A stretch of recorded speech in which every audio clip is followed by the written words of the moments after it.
What is going on, everybody? It's the Frost, and we're here for AEW on TNT review.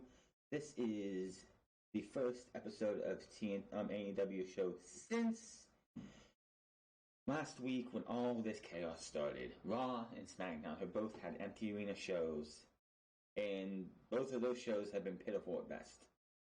Tonight, we got a legit AEW show that feels like this was what they would have had we had this been in Rochester, where it was supposed to be, and we had the entire building out there to see the Exalted One make his debut, and who was going to replace Nick Jackson in the Blood and Guts main event for what is supposed to be next week, and I'm hoping will be next week.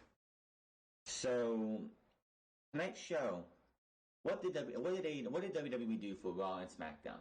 Raw and SmackDown had no fans, no wrestlers, no crew out in the crowd to give you a little bit of a crowd. What did AEW do? We see Colt Cabana, we see SCU outside of Minor Scorpio Sky, we see Murder Hawk and Jake the Snake Roberts, we see MJF, Sean Spears, Wardlow, Tully Blanchard, you see a couple other ones I can't think off the top of my head, just going out there and being a crowd. Another thing that what did WWE do for Raw and SmackDown? They decided that the setup they had for NXT on Wednesday last week, where they did have a crowd, we're going to just leave the chairs out there. We're going to leave the chairs out there, the empty arena out there, looking like we're supposed to have people here, but we don't because we're not allowed to, or we can't, or we don't want to. AEW, yes, there were a few chairs out there, but people were sitting in those chairs. People were interacting. People were cheering or booing or yelling or screaming or something. AEW on this show went out there. No recaps of Jericho versus Moxley. No replay of Jericho versus Moxley at Revolution. No replay of MJF versus Cody. That stuff was on pay-per-view. That's where it stays. This was an absolute slam dunk, out of the park, best of a bad situation. They went out there and they gave you 2 hours of entertainment, 2 hours of good professional wrestling. These guys, men and women, went out there and they went out and went hard. This wasn't like Alexa Bliss and Nikki Cross versus Bayley and Sasha Banks, where they stopped wrestling during commercial break. This is what you do when you have a good show. This is what you do when you have limited resources and you can't have fans. This was fantastic. Would have been great to see when the Exalted One was revealed, a crowd with that reaction, yes. When they found out who's going to be the 5th man for the Blood and Guts for the Elites, would have been great to have that reaction when that person was revealed? Yes. Can they have that? Not right now, because the government has us all freaking out and panicking. But it is what it is. They made the best of this situation. They made the best that they could do, and it was fan-fucking-tastic. The show started off, and Cody is in the ring. Rena is darkened, spotlight on him. He addresses the worldwide situation, says we are human beings, have to stand together, and for now, that means at a distance. We show the empty building. Cody says he refuses to live in a prison of fear. He feels alive, and he hopes the fans at home feel the same. I love Cody here because he's speaking the fucking truth. Anybody who thinks that, he's being tone deaf by not, defying the medical experts. First off, anybody who doesn't get it, the medical experts are out there not giving you everything that you need to know. We are being misled and misinformed to have fear struck into us. Cody and the rest of them are going out there and saying, we do not need to live in a world of fear. If we do that, this is only going to get worse. This only gets better if you stop panicking and you stop living in a world of fear. He talks about his fellow stablemates. He tells Matt his angle towards Hangman Page is misplaced. He says he needs to carry Nick Jackson's giant heart. The Elite can get the advantage at Blood and Guts. Then he moves on to Hangman notes. He said over and over, and he's tired of putting Hangman over. He's been doing it for years. How he's the best wrestler in the company. He tells Page he He expected him to be the first ever AEW World Champion, but he's not because he lost to Jericho, as did he. It's time to get over, and the reason the Elite wins at Blood and Guts. Cody then talks about Kenny Omega and how they are friends, but constantly banter about who is at 1A and 1B. He says he needs Omega, he needs the real Omega tonight. The best bout machine. Matt and Kenny make their way out to the ring, and Cody holds the rope for them to come in. Omega takes the mic and says he agrees he and Cody haven't seen eye to eye, but they are. Omega says the world is falling apart, but they don't know, even know if they will have a show next week. But if it's up to him, they want to go out the same way they came in, as the Elite. Matt gets on the mic and says it's just the three of them in the ring. Where's Paige? Nick is out indefinitely, and he wasn't allowed to fly last week. Of course, Nick's wife is having a baby coming up soon. He's getting maternity leave, so that's why he was written off last week. Whereas Paige, Hangman finally strolls out to the ring with his drink, but stays on the stage. Matt says he knows things have been weird lately, but he's asking Paige as a man, will Paige stand with them tonight, next week? Paige nods and gives them a cheers, then heads to the back. Omega talks to the camera. He says he knows they are out there and can feel their energy, so all they can do is give them the best possible show. He says for the lights to come up, the pyro to go off, and this show to get going. The pyro goes off, the music starts, and we have ourselves a show to go. Jim Ross Taz and Excalibur are on commentary. I was wondering if Tony Schiavone was going to be there. He was. He was the guy going out to the crowd, and out to the small crowd. You had the heels on one side, baby faces on the other, which was fantastic. I thought that was awesome. Way better than anything WWE has done. They have so many Performance Center trainees. Get 10 of them on one side and on the other, and you have enough distance if you want to keep them apart. 10 on one side, 10 on the other, so you have a fucking crowd. Having Austin come on Monday night and say, give me a hell yeah, we go to the fucking crowd and there's nobody there. That just looked horrible. I hope WWE was watching, or somebody at WWE was watching the show tonight on TNT, because honestly, this was how you do a show with no fans. Hell, look at Wrestle Talk's No Fans Monday, which happened a couple hours before Raw. They had no fans. They didn't have a million chairs out there expecting to have fans there. They had these guys, those men and women go out there, go hard, go tough, and actually put on a hell of a performance. Same thing tonight. Tony Schiavone talked with MJF about it tonight. MJF says he was offered money to wrestle tonight, but he passed and let the mid-card entertain tonight. And him and Sean Spears is there. Tony Schiavone's like, you guys gambling on these matches? MJF goes off on this. It's like, how dare you even accuse us of this? And it's just like MJF being MJF was absolutely fantastic. Then he asks Tony if he wants to get in on the action, and then they go to ringside. They go to the ringside ring announcer. Who is Brandy on this night? I don't know if Justin was, if Justin's like isolating himself or not. But hey, if he wants to isolate himself, if he's sick, that's one thing. Whatever. Hey, do you? Brandy did a heck of a job as a ring announcer. She was in WWE as Eden Styles, a ring announcer. It's just glad that she didn't have to come out there wearing a dress because she's a female ring announcer. She got to go out there looking like Brandy Rhodes with shorts, jean shorts on, and a t-shirt. We had Colt Cabana. Okay, Colt Cabana, Sonny Kiss, Frank Kazarian, MJF, Wardlow, Sean Spears, Christopher Daniels was out there as well as Lance Archer, Jake the Snake Roberts, Tully Blanchard, and a couple others. Orange Cassidy joins commentary, doesn't really talk, but we had the Best Friends versus the Lucha Bros, no Pac. I don't know if Pac went back home to England after last week's show, but if that's the case, we won't see Pac in AEW again for at least 20-some days or so. Back and forth chomps by Phoenix and Trent. Trent with a standing double stomp, snapmare kick to the back of the head. Taylor tags in. He flexes with Trent. MJF yells, "Don't let the haters get to you. You're in great shape for a potato." Camera cuts to Cassidy, who may not be sleeping, which he has those big, thick sunglasses on, so you can't really tell. Trent back in the ring, shoulder block on Phoenix. Camera keeps showing the wrestlers watching the match, gives at least some noise in the background, but it's not totally silent. It's fantastic. WWE needs to take some notes. You have these men and women out there. You want people to have, if you don't want to do WrestleMania in an empty arena, which it's going to be if you don't do this, give us at least some people who are in from backstage. I don't care if it's the entire NXT roster. You have doctors there. You have doctors who can sit there and check on everybody before the show, and then have them go out there. If somebody's not feeling good, you have a doctor come out, get them, and take them away. Like, this was great. Taylor gets sent to the floor, double super kicks to Trent's head, cover, 2 count. Pentagon goes to the ref's face for a moment, then lands a big chop to Trent's hamstring, then lands another big one.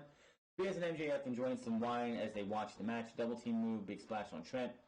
Phoenix drops Taylor off the apron. Cassidy finally stands up and stares. He walks a little bit away from commentary and just stares down Phoenix and Pentagon. Trent takes down Pentagon. Phoenix drops Taylor on all fours. Down, and all 4 guys are down and out. Back in the ring, Pentagon with the thrust kick to the face, cover 2. Trent with a tornado DDT tags in Taylor. Phoenix in, takes a clothesline and a tilt-a-whirl backbreaker. Pentagon gets in the ring, but gets taken out by Taylor. Assisted cutter on Phoenix. Best friends going for a hug. But before they do the hug, I think it was Trent's like, hold on, and then they just touch elbows because we can't hug, but we can wrestle a match. Give me a fucking break. As they're doing that, let me see here where we're at. Phoenix and Pentagon with some double super kicks. Taylor on the ramp now. Look for a finish him off, but Cassidy makes his way down to the stage. Taylor shoves Pentagon and Phoenix off the ramp, then distracts the ref.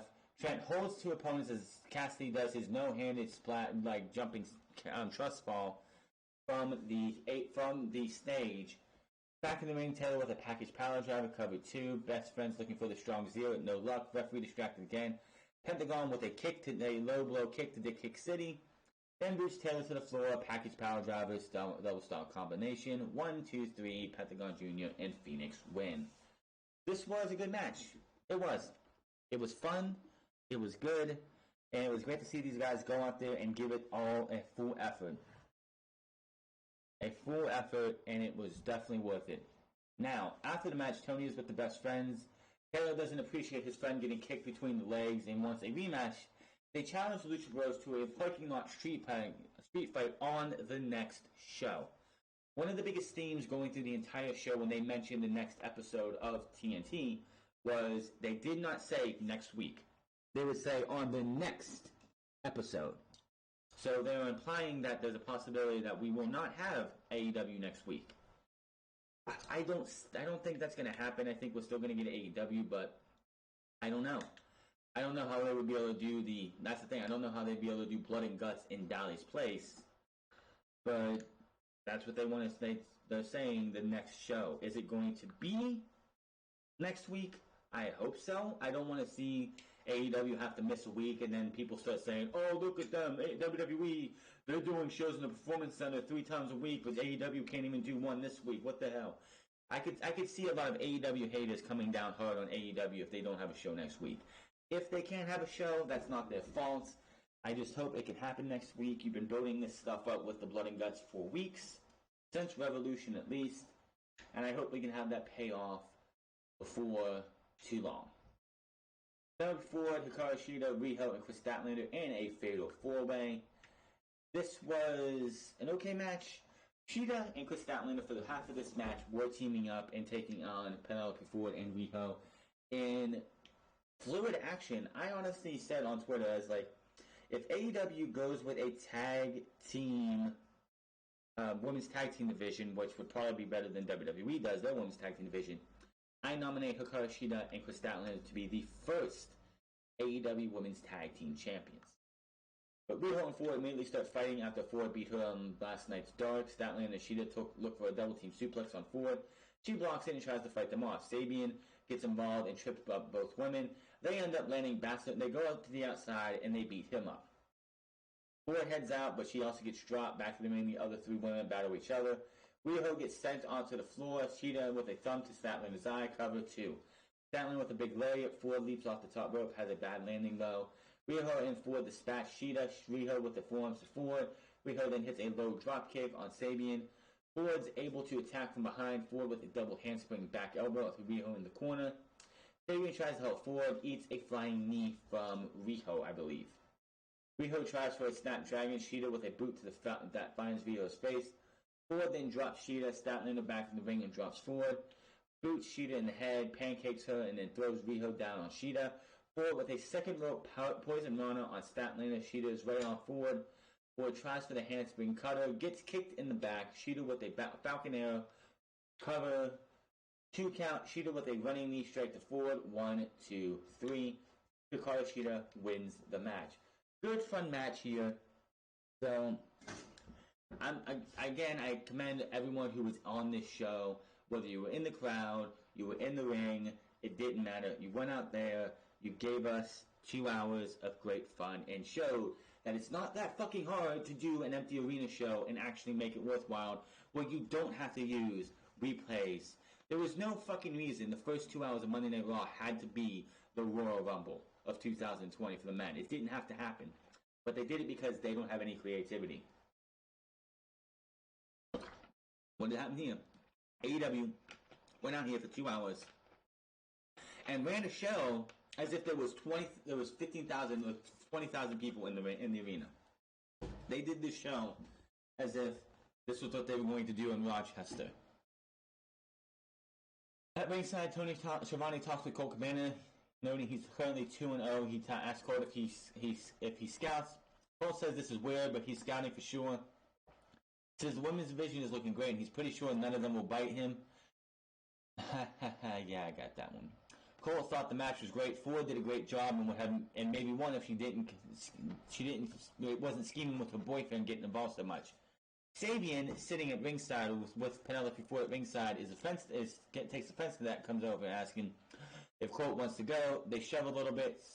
Colt tries to laugh it off. She gets shoved again, and then he looks like he goes to shove Kip Sabian, but actually slaps him in the face. He goes back to Penelope Ford, and they walk off. So it looks like eventually we're going to see Colt Cabana and Kip Sabian going 1-on-1. Earlier in the day, Tony Schiavone was outside with Jon Moxley, who was told he was not allowed in the building. He was not allowed in the building. He was just pissed as fuck, couldn't come in.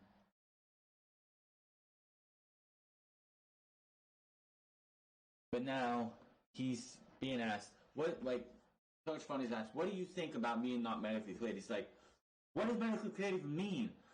When have I ever been medically cleared for anything?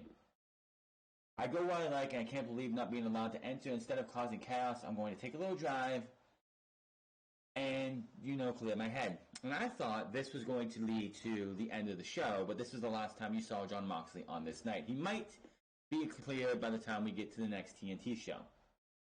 Moxley says he will see the Inner Circle soon and wouldn't miss Blood and Guts for the world. Which again made it tease as if he was going to have a deal with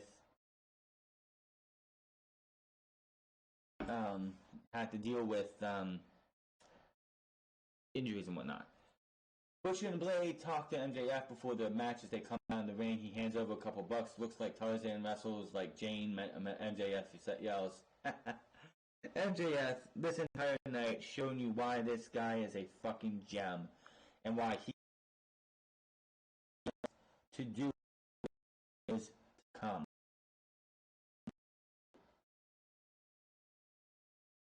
Butcher and Blade. Jungle Boy works over Blade, cover 2. Jungle Boy with a springboard arm drag, ducks elbows, then gets hit with the kitchen sink. Jungle Boy gets worked over by the Butcher, big chops to the chest. Jungle Boy throwing chops, but Butcher drops him with a one-chop Blade. Back in the ring, clothesline, cover 2. Jungle Boy has been getting destroyed for a long time. Really needs to tag out and finally lands a big lariat on the Blade to potentially get in this corner, but it's stopped. He gets on the second rope, kicks Butcher away, leaps over Blade, and tags in Luchasaurus, who comes in and just lays out both of these guys, doing everything he can, like roundhouse kicks, back kicks, front kicks, left kicks, right kicks. Hits a rough-looking moonsault off the apron to Butcher. Back in the ring, he drives Blade's face into the mat. Spinning kick. He then plants him into the mat. Cover. Butcher breaks it up. Jungle Boy with some shots to the Butcher, but he ends up getting dumped onto the floor. Luchasaurus and Butcher throwing forearms and chops. Butcher and Blade Go to the Work Luchasaurus over, double team move, cover, Jungle Boy breaks it up. MJF yells for the finisher, which distracts them. They look like they were going to finish this match. They were going to have the win. The Butcher and Blade had this win. Then MJF yells, do it now. Finish this match now. He said something else, but pretty much the same thing. And double team cutter on Butcher, on the Blade. 1, 2, 3. MJF cost Butcher and the Blade the match. Jurassic are your winners. Marco Stunt was not here, neither was the Bunny. Evil Uno and Grayson come out to the ring next. Uno says the Exalted One is near, and the rest of the members will see what he's seen. He promised the Exalted One is near, and he never lies. He says the Exalted One is near. And then Christopher Daniels and Peggy Kazarian come to the ring. Daniels tells them to stop. He's tired of the lies. He says Dark Order hasn't made anyone any better. He hasn't made John Silver's better. He hasn't made his partner better. He hasn't made anyone better except for you two. He's sick of it, says there's no Exalted One, it's just Grayson and Uno. But then we hear this weird music playing. And a hooded figure is there. He's walking forward in this pre-tape vignette. We do what we want, when we want. If it's something I want, I take. And he keeps talking, and then he takes the hood up, and it's Brody Lee. Brody Lee is the Exalted One. He says Daniels is unsafe now thanks to all of his talking. You are not the first out of touch old man who didn't believe in me. That is the biggest shot to Vince McMahon you could ever have. He said, you are not the first out of touch old man who didn't believe in me. I'll make damn sure you are the last. Back in the ring, Daniels and Kazarian are looking at the screen, and behind them is Stu Grayson, Evil Uno, and in the middle of them, Brody Lee. Brody Lee behind Daniels, Kazarian, he and Uno Grayson attack the two guys. John Cena and Alex Roman get in the ring. Uno yells, who are you? The rest yells, we are one. And Lee stands in the front of them pack. He then walks to the back, and that was that. And within 4 minutes, Luke Harper looks like a distant memory. Brody Lee came out there and shit on Vince McMahon with one line and made his entire WWE run irrelevant. Because this guy went out there and showed you who he is and shows you how fucking badass he can be. This was great. This was absolutely great. And it's not over yet. We'll have more later, but the Exalted One is... And it just shows you how good they feel Brody Lee could be. This could easily have been Matt Hardy.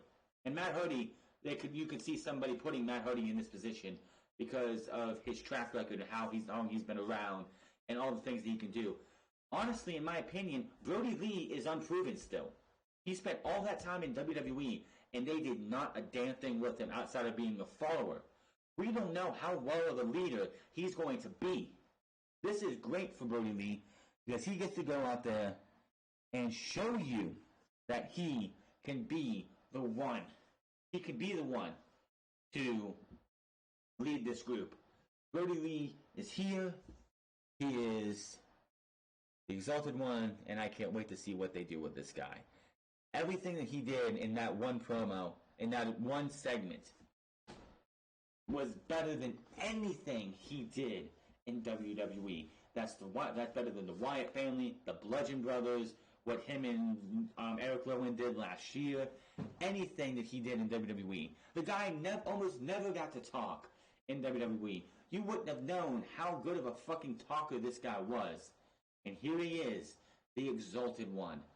The promo was fantastic. I know they're going to put it on the YouTube channel. Go check it out if you haven't yet. This was fantastic. Ringside, Tony Schiavone goes to talk with Lance Archer and Jake Roberts. Tony asks why are they here at ringside for 2 weeks in a row. Roberts said Archer is not here to talk. He gave Cody a warning, but Cody hasn't said a thing. He continues that they don't play games. He understands Cody wanting to stay out of the harm's way, but to ignore them completely Roberts isn't okay with that. He tells Cody it's time for him to stand up and meet Archer because Cody had a chance to meet them, but now he's going to have to. He's gonna get Cody's attention. Then we get a vignette, and I didn't like this vignette at all. I thought this was stupid. Lance Archer at the quote-unquote Murderhawk Mansion. We see a ring with a bunch of rednecks standing outside of it. A ring announcer says, "Who's ready to try or die against Archer?" Archer gets in the ring, kills each and every one of these bums, and then walks out. One more guy comes up and says, "Hey, I'll take you on, asshole." Grabs him by the neck, beats the hell off him off the front of the car, and that's that. This did nothing. This did absolutely nothing for Lance Archer. You're trying to get this guy up to be at Cody's level, and you have him going around killing a bunch of bums at a Murderhawk mansion. This one didn't do it for me. I think the weakest part of the show was this vignette. I know they have they don't have, if any, video footage they could go off of. If they could get a deal with New Japan, they could have used some video footage of New Japan with what he's done there. But this did nothing. This was just meh. No thank you. So Wardlow, okay, so this is interesting, and I don't know where this one came out of. This one was out of left field or right field or wherever. They announced that on the next episode of this show, Wardlow will take on Luchasaurus in a lumberjack match. Where the fuck this came from, I don't know, but okay. Wardlow versus Luchasaurus in a lumberjack match. Okay. Jake Hager, Santana, and Ortiz with Sammy Guevara versus Cody, Hangman Page, and Matt Jackson with Arn Anderson, and Kenny Omega. Winners receive entry and advantage for the next show's Blood and Guts. Dustin and QT Marshall in the crowd for the match. Chris Jericho joins commentary. Guevara sang his theme very badly, but he tried. I will give him that. Hangman hand-washing Page was used for his graphics, which was kind of funny. Which was kind of funny when they did the first match and Brandy Rhodes' name came up. It said she would never do commentary, ring announcing again, which I thought was kind of funny. This was a good show. You had Cody take his shirt off, teasing, tossing to the rest of the crowd. He was going wild for it, so that added to the show. But he tosses it to his wife, and she gets all happy about it. MJF yelled at Cody, "Where'd you get that tattoo? Six Flags?" MJF just on point. I will say that Ortiz in this match, his selling was on point. This guy has some of the best sells in the game. You've seen like The Rock when he takes a Stone Cold Stunner, Buddy Murphy taking the Kevin Owens Stunner. You have guys out there who sell certain things. But this guy, just the way his expression and everything goes for these matches, this guy goes out there, he sells like no one else. I can't even reiterate how good Ortiz is. He's one of the best things about AEW when it comes to in matches. Just his selling, the look on his face, the fact that he'll move his body in a certain way to match with how he should be going. It's just fantastic. Let's see. Cody's intention stays on MJF for a moment. He and Santana start the match. Cody with a spinning power slam. Santana's able to get a shot to the midsection. Tags in Ortiz. Double suplex. Jackson tags in. Double axe handle. Cody with tags right back in. He beats up Ortiz some more. Page is barking about not getting into the match. I guess he's yelling at Brandy at the ringside. Page then runs in and boots Ortiz right in the face. Matt taking care of the Santana, but Page tags himself in. Santana immediately beats up Page, but then he eats two big clotheslines by Page. Cody tags in Ortiz with a cheap shot. Santana clotheslines him out of the ring, then eats a super kick. Ortiz sends Cody into the apron. Hager, Ortiz, and Santana doing a 1 minute stalled suplex cover too. Hager back in the ring with a full control on Cody. Hager with a front face lock, then drives Cody into the corner. Ortiz tags in, shot to the midsection, working over Cody until he hits a crossroads on his opponent.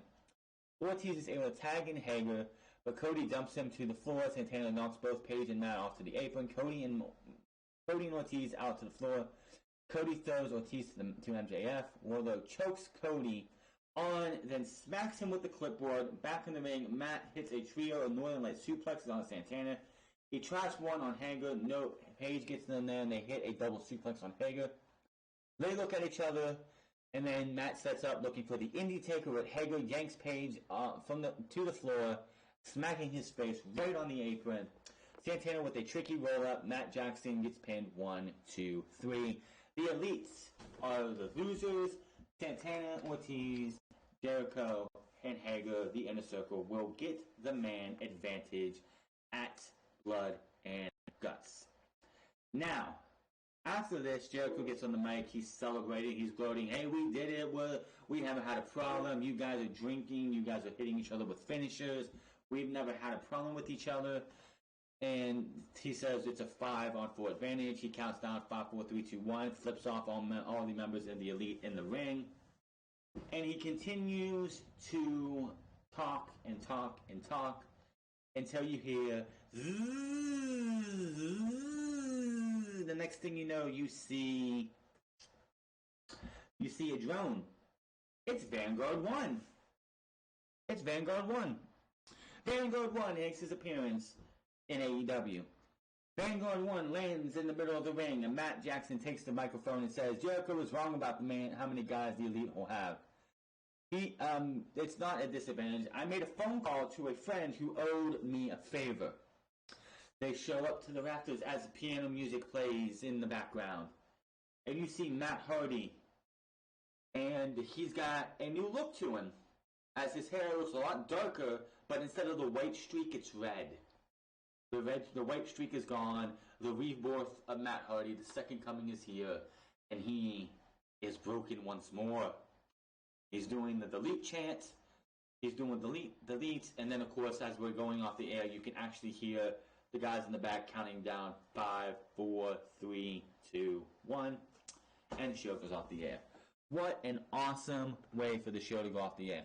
Would it have been nice to have the crowd in Rochester see Matt Hardy, but see, it would have been a lot different for them to do the Matt Hardy appearance. They would have had to shut the lights off, turn the lights back on, and have Matt Hardy appear somewhere. This was the best they could do in this situation, and they made the fucking best of it. The only thing WWE has done right in the last 2 shows, I'm not counting tonight because tonight was not an actual show, it was just a recapper, but they had their promos. John Cena and Bray Wyatt's promos were fantastic. Edge on Monday was absolutely fantastic. Other than that, they had not done a damn thing right. I hope somebody in WWE has taken notes and say, Vince, we need to do something like that. They can't do Pyro at the Performance Center. It's too small of a building. But they need to have, they could have 10 to 15 people out in the crowd. There are 3 sides to the arena. You have 5 on one side, 5 on the other, and 5 behind, across from the entrance. You spread them out enough just so people can make fucking noise so it's not silent. Do you really think people are going to want to watch 2 nights of WrestleMania with 0 crowd and silence? No. No. WWE needs to take notes because AEW showed you how to do this right. And take the fucking chairs away if there's nobody going to be out there because it makes it look worse. This was a hell of a show. AEW did everything right that they could and showed that WWE is nothing but a colossal failure. That is all for this review. This was fun. This was a great show. The best they can do. Brody Lee, Matt Hardy have made their debuts.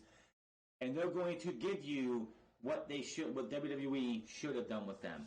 Broken Matt Hardy is reborn. There's no more woken bullshit that's left in WWE. The woken shit is WWE's thing. He is broken again. He is broken once more. And I cannot wait to see what this guy does. Brody Lee is going to be something of he's unproven in this role. How is he going to step up and be the guy to lead the Dark Order to better days? Will it happen? I don't know. We'll have to wait and see. It's going to be very interesting. And will we see Blood and Guts next week? Until then, hit that subscribe button, comment down below, like or dislike this video, find me on Twitter, Twitch, and YouTube, and Instagram at The France Club, and I'll see you guys Friday to see what garbage WWE brings to the table. If Triple H is not on commentary, you're doing it wrong. Until then, my name is DeFranco, and I'll see you guys later.